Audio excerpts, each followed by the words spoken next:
In the quiet town of Linden, California, two childhood friends shared secrets, dreams, and a sinister darkness. As they grew, so did their thirst for blood. A chilling journey of two evil souls who walked side by side, from innocent play dates to a deadly game of cat and mouse. Childhood friends Loren Joseph Herzog and Wesley Howard Shermantine Jr. were born just a month apart in the mid-1960s and lived on the same street. Their friendship seemed like any other, but as the years unfolded, the narrative took a darker turn. After graduating from Linden High School in 1984, the duo shared an apartment in Stockton, California. Soon, their weekends began to blur with alcohol, drugs, and particularly meth. On October 17, 1985, 16-year-old Chevelle Yvonne Wheeler, who attended the same high school as Herzog and Shermantine, disappeared after cutting classes. She was last seen getting into a red pickup truck in Stockton.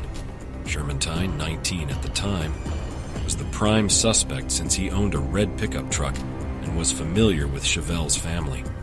When police found out that the Shermantine family owned a cabin in San Andreas, they searched the place and found hair and blood evidence.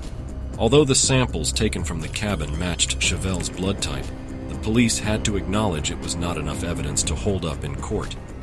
Sadly, the case grew cold, only to resurface a decade later. In 1998, then 32-year-old Herzog got himself into a brief romance with Kim Vanderheiden. The Linden Inn, a local bar owned by Kim's father, started to see Herzog and Shermantine as regular guests. On November 14, 1998, Kim's sister, 25-year-old Cindy Vanderheiden, vanished after a night of karaoke and playing pool with the duo at the Linden Inn. Her car was found abandoned at Glenview Cemetery, sparking a community-wide search and heartfelt pleas. The police, noticing parallels with the case of Chevelle 14 years earlier, zeroed in on Shermantine.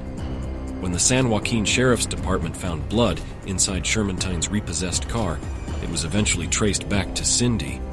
Also, Herzog was taken in for questioning, and for lack of further evidence, it was the interrogation that broke the case wide open.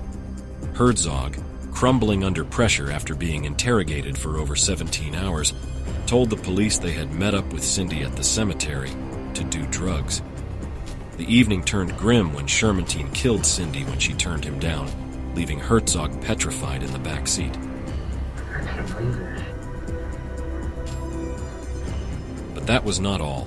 Herzog continued painting a terrifying portrait of Shermantine as a remorseless killer responsible for over 24 deaths. You know, he told me once he killed 24 people or something. According to Herzog, Shermantine's killing spree began as early as 1984, when Shermantine killed 3 men in California over a 2-month period. He also disclosed the harrowing account of Shermantine raping, beating, and stabbing 24-year-old Roberta Ray Armtrout to death after a night out in Stockton in 1985. But as Herzog's accounts poured out, Shermantine painted an opposing picture, pointing out Herzog as the true malefactor. While Shermantine insisted on his innocence, evidence like surveillance footage and blood in his car told a different story. During this time, investigators dubbed the men the Speed Freak Killers because of their methamphetamine-fueled violence. In 2001, even though the bodies of Chevelle and Cindy were never found, Shermantine was faced with their murder charges, along with 2 murder charges for 2 of the 3 men killed in 1984. During the trial, 5 women from Shermantine's past, including a former babysitter, Shermantine's sister, and even his ex-wife, testified against him. At the age of 35, Shermantine was found guilty of all 4 murders and received the death penalty. Today, Shermantine is still on death row in San Quentin State Prison, California. Herzog was also charged with several murders, but was initially slapped with a 78-year sentence. However, a shocking revelation in 2004 turned the tables. 3 of Herzog's 4 confessions were deemed coerced, slashing his sentence to just 14 years. In 2010, when Herzog was up for parole, no county in California was willing to take him. Finally, the California Department of Corrections paroled him to a trailer outside High Desert State Prison in Susanville, California. 2 years later, on January 16, 2012, Herzog hanged himself inside the trailer following a call from a bounty hunter telling him that Shermantine was planning to disclose the locations where they buried the girls. By February 2012, the last pieces of the puzzle fell into place when a map drawn by Shermantine led to several burial sites.